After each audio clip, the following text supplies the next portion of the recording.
Hello everyone, welcome to MG classes. I am Priya Jaiswal. हम class 7 की NCERT जिसमें आज हम चैप्टर 7 देखेंगे। इसका शीर्षक है जनजातियाँ, खाना बदोश और एक जगह बसे हुए समुदाय। ठीक है, आज हम चैप्टर 7 को देखेंगे और इसमें मेन क्या है, जनजाति के बारे में बताया गया है कि जनजाति लोग जो होते थे वो लोग किस तरीके से रहा करते थे, उनका रहने का तरीका और उन लोग का जो जीवन था किस तरीके से था, उनकी संस्कृति किस तरीके की थी, है ना। इन सब चीज़ों को आज हम इस चैप्टर में पढ़ेंगे। हमने पिछले अध्याय में देखा कि किस तरह से राज्यों का विकास हुआ, किस तरीके से पतन हुआ और इस बीच में नए नए जो गांव हैं, शहर हैं, कला का विकास, इन सब चीज़ों का क्या हुआ, विकास हुआ। और जो नए नए दस्तकारियाँ थी और उत्पादक गतिविधियों और नई किस्मों का भी इसमें साथ में विकास हुआ है। ठीक है, और इस बीच में जो लंबे समय के बाद क्या हुआ, इसमें महत्वपूर्ण राजनीतिक, सामाजिक और आर्थिक परिवर्तन भी हुए। लेकिन क्या है, सामाजिक परिवर्तन हर जगह समान नहीं थे। ठीक है, जो परिवर्तन हुए, जो चेंजेस हुए, हर जगह समान नहीं थे, हर जगह क्या थे, अलग अलग थे। ठीक है, और आर्थिक परिवर्तन भी हुए, वो भी अलग थे। लेकिन जो सामाजिक परिवर्तन हर जगह समान नहीं थे। ठीक है, इस चीज़ को आप ध्यान देना। जो सामाजिक परिवर्तन थे उस समय समान नहीं थे, क्योंकि अलग अलग किस्म के समाज थे, अलग अलग तरीक़ों से विकसित हुए हैं, है ना। जो समाज थे, जो क्या बोलना चाहिए, नए नए आए हैं, तो वो लोग जो समाज थे वो लोग नए नए तरीके से विकसित हुए हैं, अलग अलग तरीका था सबका, है ना। तो ऐसा कैसे हुआ, इस चीज़ को हम आगे पढ़ेंगे इसमें। तो इसमें बताया गया आपका सबसे पहले, इस उपमहाद्वीप में बड़े हिस्से में समाज वर्ण के नियमानुसार पहले से ही विभाजित था। यानी जो हमारा समाज है वे क्या है, आपका वर्ण के नियमानुसार पहले से ही विभाजित था। वर्ण का नियम क्या है, आप लोग पढ़े होंगे पहले भी, उसमें इसको हम फिर से पढ़ लेते हैं। वर्ण की व्यवस्था क्या होती है, इसको समझना बहुत ज़्यादा जरूरी। इधर देखते हैं ना, वर्ण व्यवस्था क्या है, सामाजिक विभाजन का एक आधार है ना। जो समाज का विभाजन का एक आधार है। इसमें हिंदू धर्म ग्रंथ के अनुसार वर्ण व्यवस्था को कितने भागों में बांटा गया है, तो 4। ठीक है, जो वर्ण व्यवस्था है इन कितने भागों में बांटा गया है, तो 4 भागों में विभाजित किया गया है। फर्स्ट क्या है, ब्राह्मण। ठीक, फर्स्ट ब्राह्मण है। सेकंड क्या है आपके, क्षत्रिय। थर्ड वैश्य। और फोर्थ क्या है आपका, शूद्र। ठीक, फोर्थ क्या है, शूद्र है। जो फर्स्ट होते थे ब्राह्मण, ब्राह्मण क्या करते थे, वे हवन, पूजा पाठ, इन सब चीज़ों को कराते थे। और जो क्षत्रिय थे ये क्या होते थे, अपने ताकत भुजाओं के बल पर राज कार्य करने वाले होते थे। कौन, क्षत्रिय।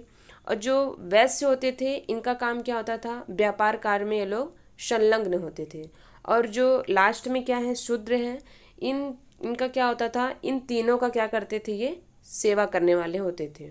ठीक है, यानी अगर सबसे श्रेष्ठ बोला जाए तो ब्राह्मण समाज आता है, और सबसे शूद्र यानी सबसे नीचे बोला जाए, निम्न में बोला जाए तो ये शूद्र समाज आते हैं। ठीक है, ये आपका क्या है, वर्ण व्यवस्था के अनुसार 4 भागों में बांटा गया। इसको आप ध्यान देना, फिर चीज़ें आपको समझने में ज़्यादा आसानी होगी, है ना। क्या है, वही बताया गया इसमें, वर्ण के नियमानुसार पहले से ही समाज को विभाजित किया गया था। और ब्राह्मणों द्वारा सुझाए गए नियमों के बड़े बड़े राजा, जो राज्य के राजा होते थे, उन लोगों ने स्वीकार किए थे। और इससे समाज ऊंच नीच तथा अमीर गरीब के बीच का फासला बढ़ा। यानी जो राजा होते थे वो किसकी सुनते थे, तो वे ब्राह्मण की सुनते थे। उनके जो सुझाए नियम होते थे वहाँ के राजा उसको मानते थे। इस बीच में क्या हुआ, वहाँ पर जो अमीर गरीब और ऊंच नीच का फासला बढ़ते गया। दिल्ली के सुल्तान और जो मुग़ल के काल थे, इनके श्रेणीबद्ध में समाज और जटिल होता चला गया। यानी उनका क्या होता था, ये लोग अपने अपने नियमानुसार इस सब चीज़ों को मानते थे, है ना। अपने समाज को, राज को ये लोग चलाते थे। और इसके बाद हम देखेंगे इसमें जो जनजाति समाज थे वे लोग कैसे होते थे, क्योंकि समाज के जो रूल नियम है ये सब चीज़ों को वो लोग बिल्कुल नहीं मानते थे। ठीक है, जो जनजातीय समाज होते थे उनका अपना संस्कृति होता था, उनका रहने का तरीका, जीवन जीने का तरीका काफ़ी डिफरेंट होता था। ठीक है, इसमें बताया गया है समाज भी उस समय मौजूद थे उपमहाद्वीप के कई समाज ब्राह्मण द्वारा सुझाए गए सामाजिक नियमों और कर्म कांडों को नहीं मानते थे। ठीक है, जो समाज में उस समय मौजूद थे, लेकिन कई समाज ऐसे थे जो ब्राह्मणों द्वारा सुझाए गए सामाजिक नियमों और कर्मकांडों को नहीं मानते थे, और ना ही वे कोई असमान वर्गों को विभाजित थे।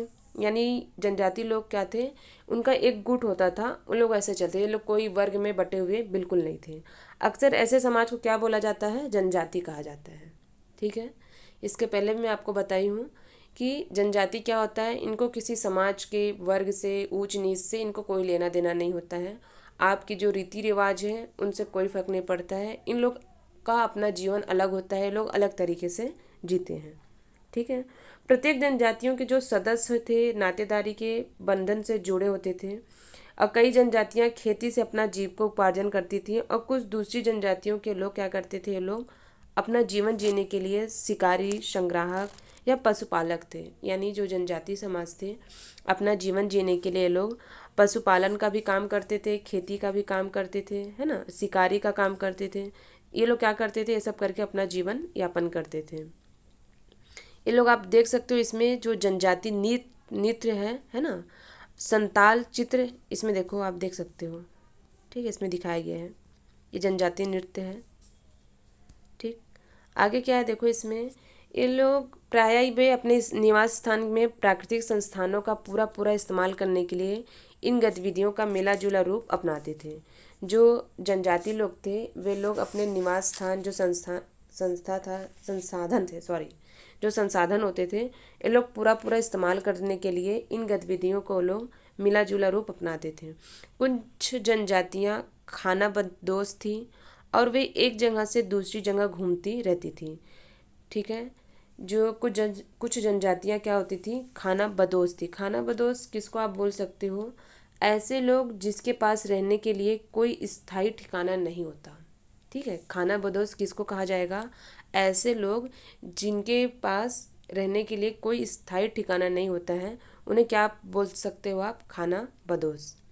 ठीक है, और ये खानाबदोश क्या होते थे, ये एक जगह से दूसरी जगह घूमते रहते थे, और जनजाति समूह संयुक्त रूप से भूमि और चारगाहों पर नियंत्रण रखते थे, और अपने खुद के जो बनाए नियम के आधार पर परिवारों के बीच इनका बंटवारा करते थे। यानी जो भी खाने की चीज़ें, जो भी चीज़ें, ये लोग अपने नियम अनुसार रहना, खाना पीना, ये लोग अपने रूल नियम के अनुसार जीते थे। और इसमें बताया गया है कि उपमहाद्वीप के विभिन्न हिस्सों में कई बड़ी जनजातियां भी फली फूली, और ये लोग जंगल, पहाड़ों, रेगिस्तान और दूसरी दुर्गम जगहों पर निवास करते थे। कभी कभी ये लोग जाति विभाजन पर आधारित अधिक शक्तिशाली समाजों के साथ साथ उनका टकराव होता था, और कई मायने में ये लोग जनजातीय अपनी आज़ादी को क्या किए हैं, लोग बचा कर रखे हैं, बरकरार रखा है। और इन लोग अपनी, इनकी जो जनजातियाँ होती थी, संस्कृति होती थी, ये लोग अपना इसको बचा कर रखें। लेकिन जाति आधारित और जनजातीय समाज दोनों अपने विविध किस्म की ज़रूरतों के लिए एक दूसरे पर निर्भर भी रहे हैं। ठीक है, उनकी जो ज़रूरतें होती थी, ये लोग क्या करते थे, ये लोग एक दूसरे पर निर्भर भी रहे हैं, और निर्भरता के इस संबंध ने दोनों तरह के समाजों को धीरे धीरे बदलने का भी क्या हुआ, इसमें काम भी किया है।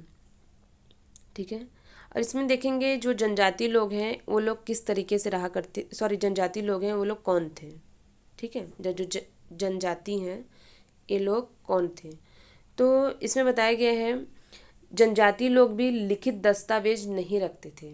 जो जनजाति लोग थे वे लोग क्या करते थे, लिखित दस्तावेज नहीं रखते थे, वे लोग मौखिक जो भी उनका दस्तावेज होता था वो लोग नहीं रखते थे। अभी क्या होता है, कोई भी चीज़ होता है उसका एक लिखित दस्तावेज होता है, उस दस्तावेज के आधार पर भी क्या होता है, कोई भी चीज़, कुछ भी नियम, उसको क्या किया जाता है, फॉलो किया जाता है, मान्य किया जाता है। लेकिन जनजाति लोग जो थे, इनका कोई लिखित दस्तावेज नहीं होता था, ये लोग नहीं रखते थे। लेकिन जो समृद्ध रीति रिवाज और जो मौखिक परंपराओं को ये लोग क्या किए हैं, संरक्षण करते थे। इनका जो भी नियम था, मतलब जिस तरीके से लोग रहते थे, जो भी दस्तावेज था, लोग क्या करते थे, उसको मौखिक तरीके से रखते थे। और ये परंपराएं हर नई पीढ़ी के क्या होता था, विरासत में मिलता था। और आज के इतिहास का जनजातियों को इतिहास लिखने के लिए इन वाचिक परंपराओं का इस्तेमाल करने लगे। जो जनजाति का परंपरा था ये मौखिक का, ये अभी क्या हो रहा है, जो इतिहासकार हैं वे लोग भी इसका पालन करने लगे हैं। जनजाति लोग भारत के लगभग क्या हुआ है, हर क्षेत्र में पाए जाते हैं। किसी भी आप एक जनजाति का इलाका और प्रभाव समय के साथ क्या हुआ है, इसमें बदलते रहता था। जो जनजाति लोग होते थे, जनजाति का इलाका था, वो समय समय पर क्या होता था, चेंज होते रहता था। और कुछ शक्तिशाली जनजाति को बड़े बड़े इलाकों पर नियंत्रण था। जो जनजाति लोग थे उस टाइम काफ़ी शक्तिशाली थे और बड़े बड़े इलाकों पर क्या होता था, इनका अपना एक ठिकाना होता था, इनका एक नियंत्रण होता था। जैसे आप देख सकते हो पंजाब में खोगर जनजाति, ठीक है, पंजाब में कौन सी जनजाति है, तो खोखर जनजाति 13वीं और 14वीं सदी के दौरान बहुत प्रभावशाली थी। ठीक है, जो 13वीं और 14वीं सदी के दौरान में बहुत ज़्यादा प्रभावशाली थी। इसके बाद में गख्खर लोग ज़्यादा महत्वपूर्ण हो गए, है ना, यानी आपके जो खोखर जनजाति थे उसके बाद कौन आए, गख्खर जनजाति। और उनके मुखिया कमाल खान गख्खर को बादशाह अकबर ने क्या बनाया था, मनसबदार। ये सब चीज़ को आप याद रखेंगे। सबसे पहले पंजाब में क्या है, खोखर जनजाति, और 13वीं और 14वीं सदी के दौरान बहुत ज़्यादा क्या हुए, प्रभावशाली हुए। इसको आप ध्यान देना। और इसके बाद आए हैं कौन, गख्खर लोग आए, और उनको मुखिया कमाल खान गख्खर को बादशाह ने क्या बनाया था, मनसबदार बनाया था। ठीक है, एग्ज़ाम में पूछा जा सकता है, ये सब चीज़ों का आप ध्यान देना। और उसके बाद इसमें बताया गया है मुल्तान और सिंध में मुग़लों द्वारा अधीन कर दिए जाने वाले पहले लंघा और अरगुन लोगों का प्रभुत्व अत्यंत विस्तृत क्षेत्र पर था। यानी जो मुल्तान और सिंध में मुग़लों द्वारा अधीन किए गए थे, कौन थे, लंघा और अरगुन। ठीक है, इनको भी आप देखना। ठीक है, आगे हम देखेंगे इसमें आप चित्र मैप में भी आप देख सकते हो कि किस तरीके से इसमें लोगों का, जो जनजाति लोग थे, कहाँ कहाँ पर निवास करते थे।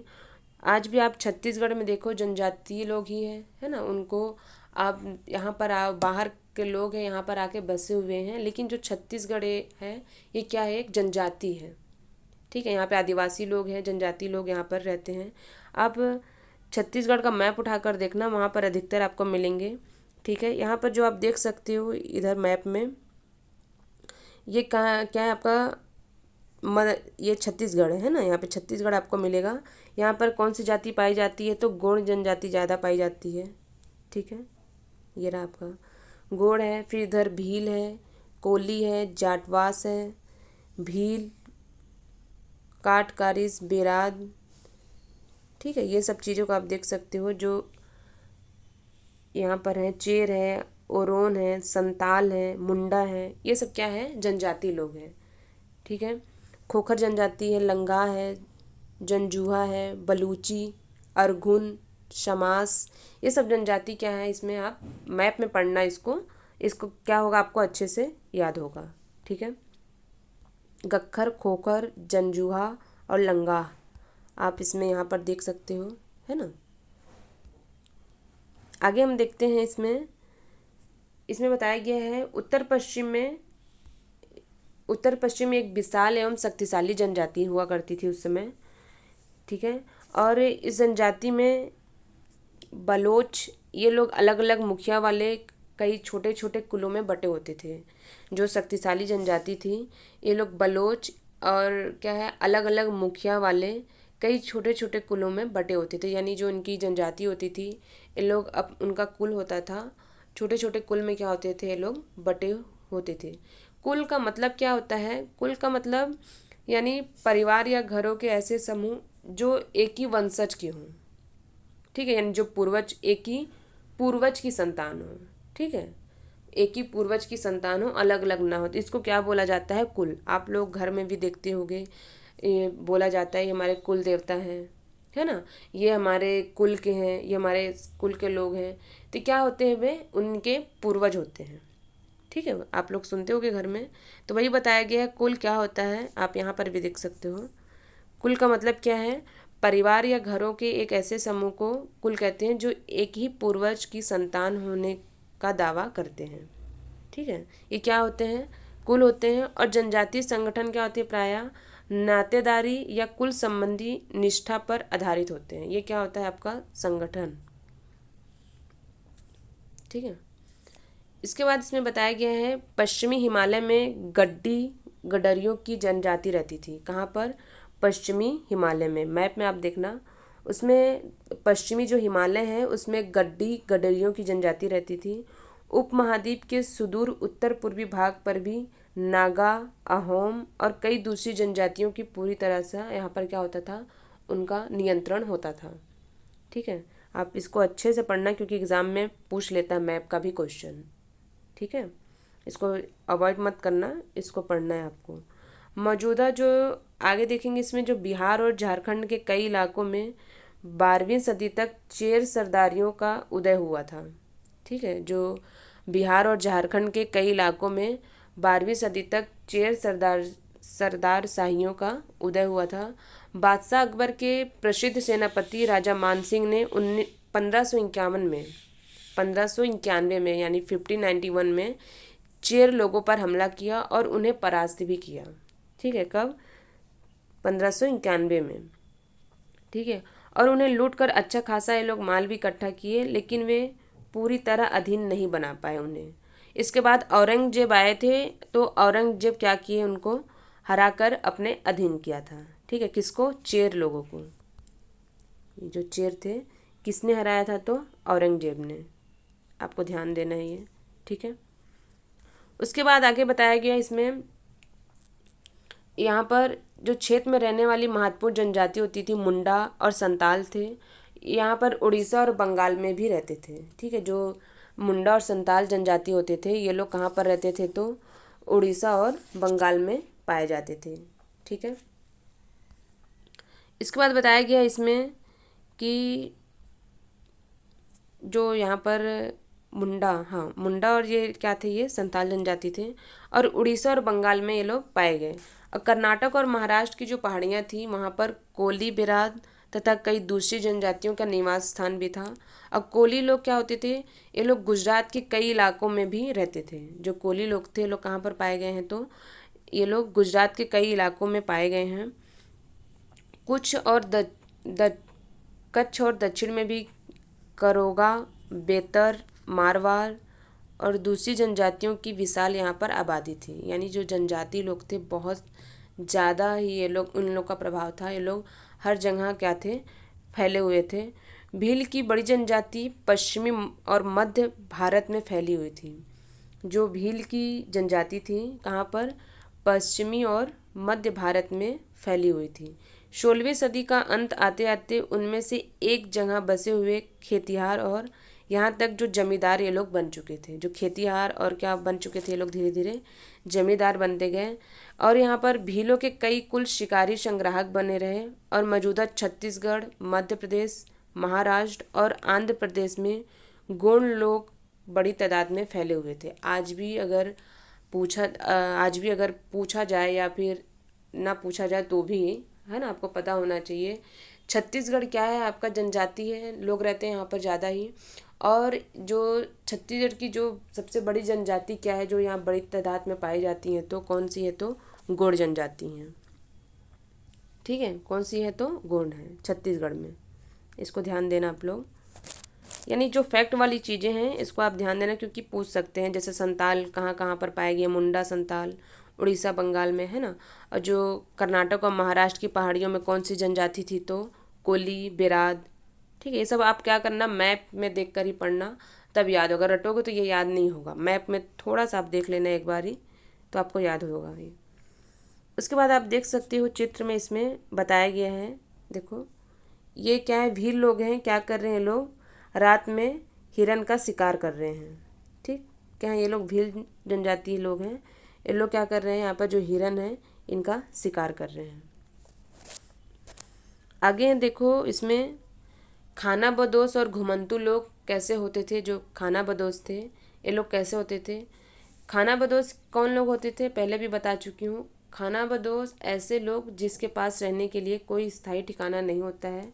ये लोग एक जगह से दूसरी जगह घूम घूम कर क्या करते हैं, अपना जीवन यापन करते हैं, ठीक है। तो खानाबदोश क्या है, चरवाहे और अपने जानवरों के साथ दूर दूर तक घूमते थे।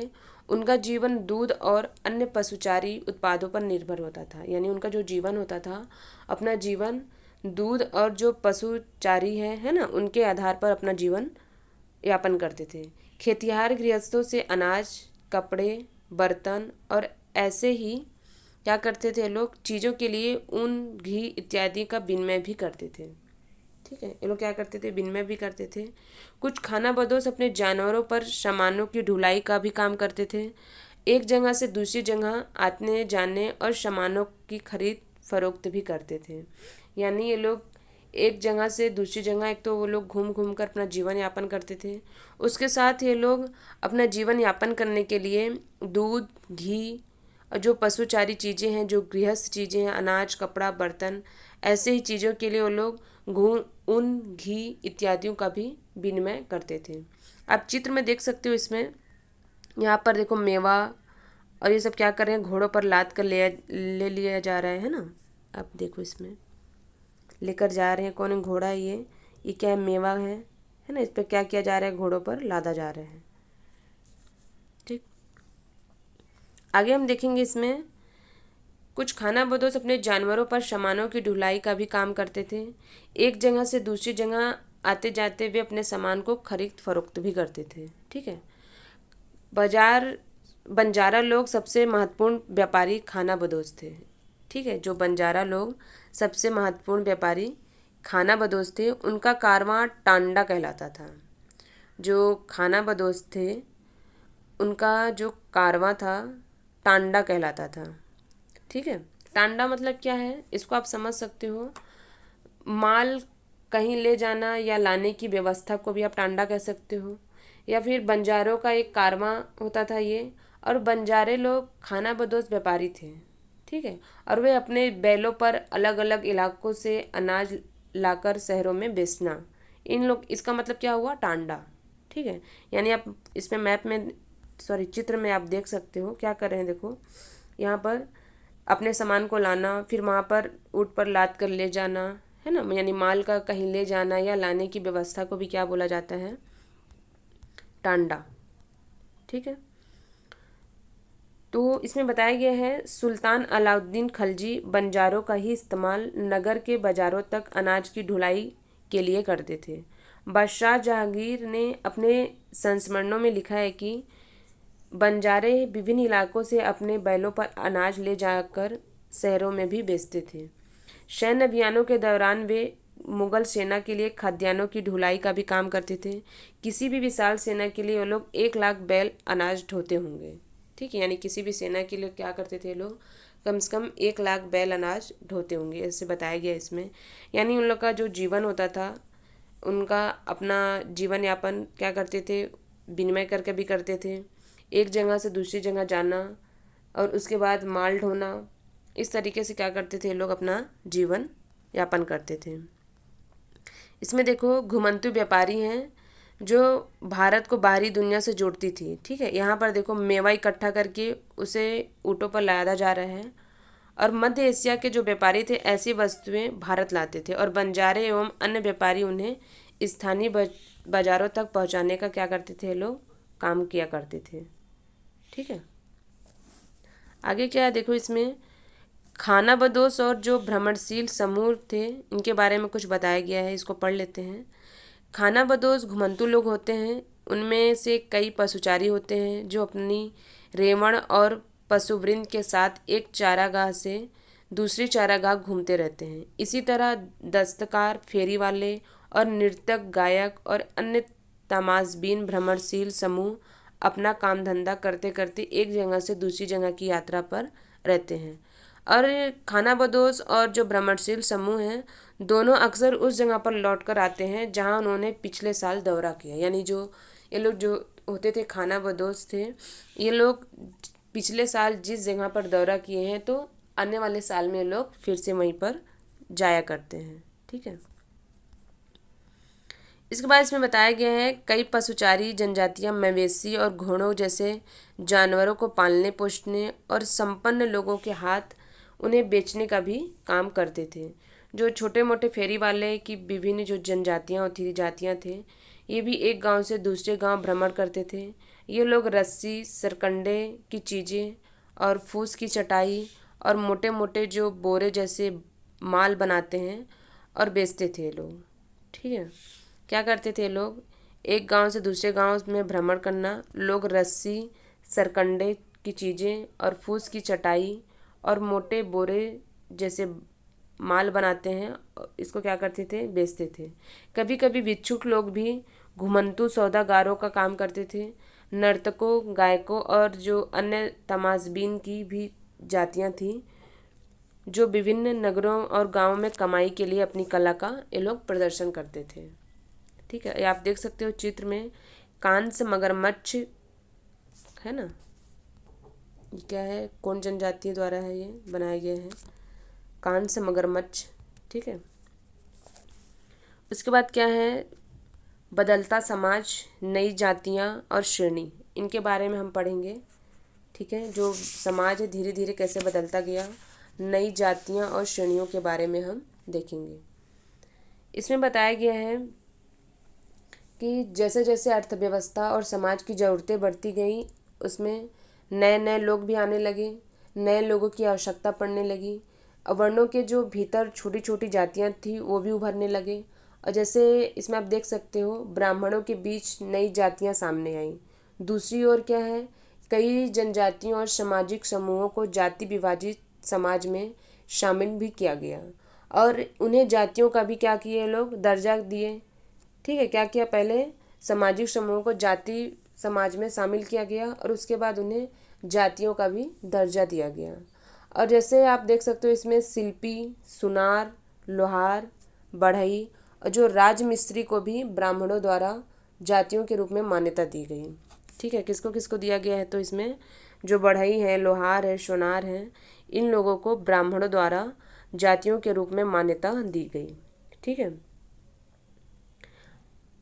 इसके बाद क्या है, इसमें देखो, वर्ण की बजाय जाति समाज के संगठन का आधार बनी है। ठीक है,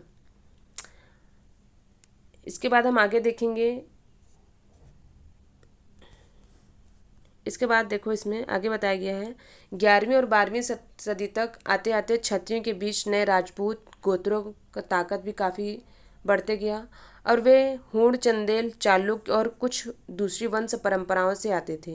इनमें से कुछ पहले जनजातियों में आते थे और बाद में कई कुल राजपूत भी मान लिए गए, है ना, जो बाद में क्या किए गए, जो कुल थे ये लोग क्या माने गए, राजपूत में ले लिए गए। धीरे धीरे उन्होंने पुराने शासकों की जगह भी ले ली और कृषि वाले जो क्षेत्र में इनका भी क्या बोलना चाहिए, हाथ होने लग गया। जो वहाँ पर जो शासक थे, धीरे धीरे उन्होंने पुराने शासकों की जगह ली। ठीक है, कृषि क्षेत्रों में भी ली और यहाँ तक कई तरह के परिवर्तन भी हुए थे। ठीक है, और शासकों ने शक्तिशाली राज्यों के निर्माण में अपनी संपदा का भी इस्तेमाल किया। जो शक्तिशाली राजा थे उन लोगों ने क्या किया, अपनी संपदा का इसमें इस्तेमाल किया। शासकों के रूप में राजपूत गोत्रों के उदय के उदाहरण का जनजाति लोगों ने अनुसरण किया। धीरे धीरे इसमें ब्राह्मण के समर्थन में कई जनजातियाँ जाति व्यवस्था का हिस्सा बन गई, लेकिन केवल जो प्रमुख जनजाति परिवार ही शासक वर्ग में शामिल हो गए। ठीक है, उनकी जो बहुसंख्यक आबादी समाज की छोटी छोटी जातियों में ही जगह बना पाई। दूसरी तरफ क्या हुआ, इसमें पंजाब, सिंध और उत्तर पश्चिमी सरहद की प्रभुत्वशाली जनजातियों ने काफ़ी पहले इस्लाम को भी अपना लिया और वे जाति व्यवस्था को भी नकारते रहे। सनातनी हिंदू धर्म के द्वारा प्रस्तावित गैर बराबरी वाले सामाजिक व्यवस्था इन इलाकों में बड़े पैमाने पर स्वीकार नहीं किया गया। ठीक है, क्या किया गया, स्वीकार नहीं किया गया। जो गौड़ जनजाति है उनके बारे में हम नेक्स्ट वीडियो में देखेंगे। ठीक है, ओके, थैंक यू।